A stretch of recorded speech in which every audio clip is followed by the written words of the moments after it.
Laverton. This is just to the west of the Melbourne. The Prime Minister, Gillard, has been... You didn't want any help with that? That's all right. Is everybody ready to go back there? Okay. Just let people outside. Here we are. Okay. Can I start by offering my congratulations to Prince William and Kate on the news that they are expecting a child. This is delightful news. It's going to bring joy to them and to their family, and I think it's going to bring joy to many around the world. Clearly, it's a time of joy. It can also be a time of challenge, and I'm sure many will be thinking of Kate as she deals with morning sickness and is in hospital. But from the Australian people to Prince William and Kate, delightful news and our congratulations.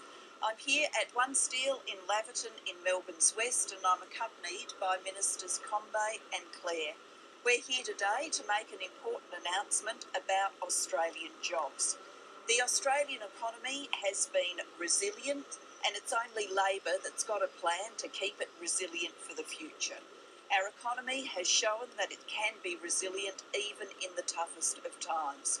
But nothing about the future is assured. In order to have strength and prosperity tomorrow, we've got to make the right decisions today. That's why Labor has developed a plan for the future of our economy, to make sure that we've got jobs and opportunity tomorrow.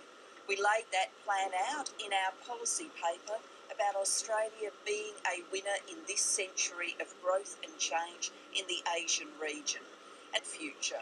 Rolling out the national broadband network, making sure that we are focused on skills, developing ports and roads and rail so that we can keep our competitive advantage.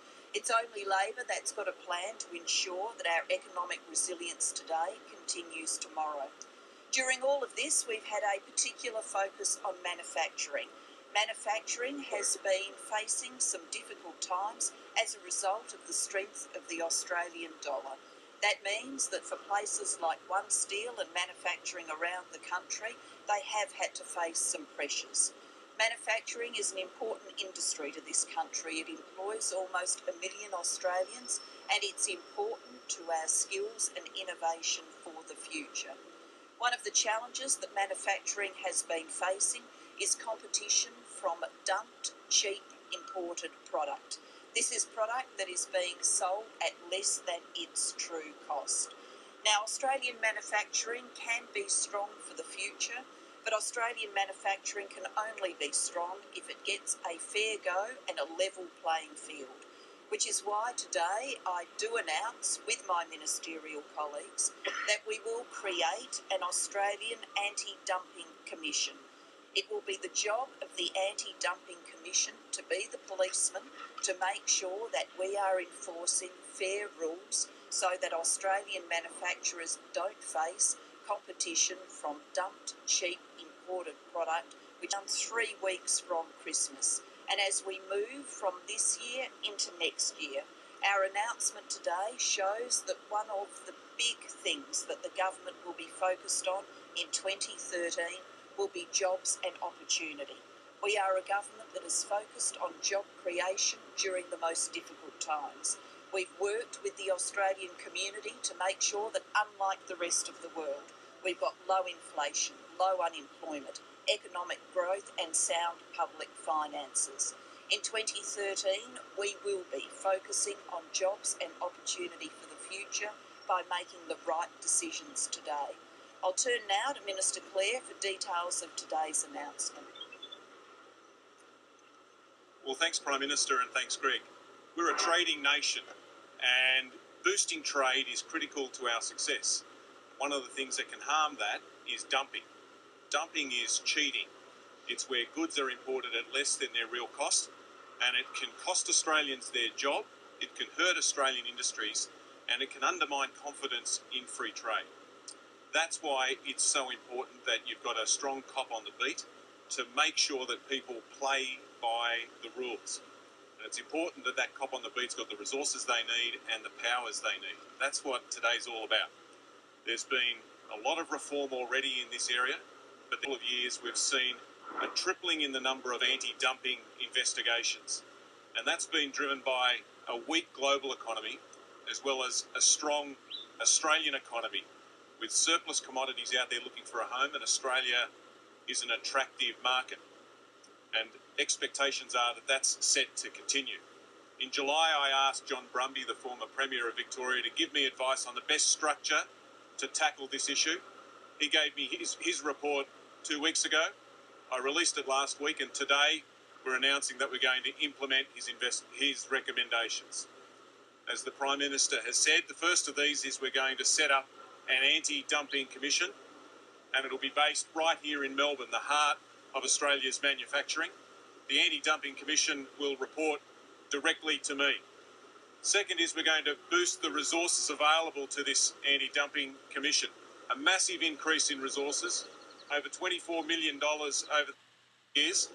To put that in perspective, it's more than double the resources that we invest in anti-dumping at the moment, and it'll mean that we almost double the total number of investigators that will do this work. On top of that, it needs the powers to do the job properly and higher penalties, increased penalties, to make sure that people play by the rules. And so today we're also announcing that we're going to introduce more reform into the Parliament so we can impose higher duties where people break the rules, increase infringement notice penalties, and make it easier to retrospectively apply dumping duties where people break the rules. All of these reforms have been developed by working closely with Australian industry, including the team here at One Steel. And very importantly, they also comply with our obligations under the World Trade Organisation rules. The purpose of all of this is to make sure that people play by the rules. And to do that, you need a strong cop on the beat, somebody that has the resources they need and the powers they need to make sure that people play by the rules. That'll help support Australian jobs and help support Australian industry. And I'll introduce the legislation to make this happen next year when Parliament returns. And I'll call on Minister Combay now to explain how today's announcement fits with our outlook for jobs. Mr. Jason Clear.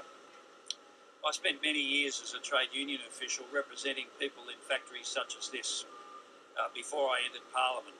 And of course, from time to time, that included representing them in circumstances where they were up against unfair competition from overseas, where goods had been dumped into the Australian marketplace.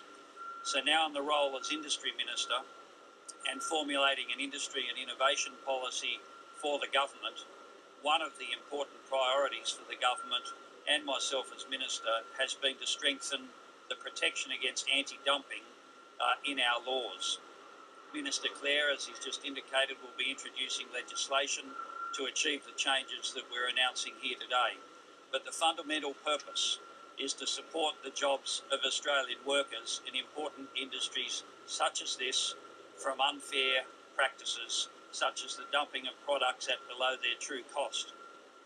This is the first step, the first part, in introducing a wider set of measures that will comprise the government's industry and innovation policy statement.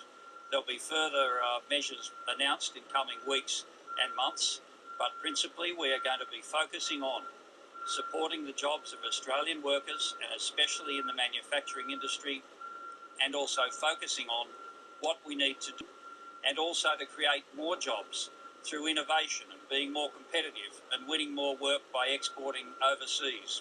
So these are the focus of the Australian government in this area, supporting Australian workers' jobs and also looking to create more jobs by being able to export more overseas. And I look forward to explaining more of the policy in coming months. Okay, we're happy to take questions. Julie, Gillard, which countries are doing the dumping? Who's responsible for the dumping? Well, we face dumping challenges from many nations, so this is not directed at any one country. It's directed at making sure that our great manufacturing businesses get a fair go and that there is a cop on the beat that can enforce the rules. What size is the dumping market?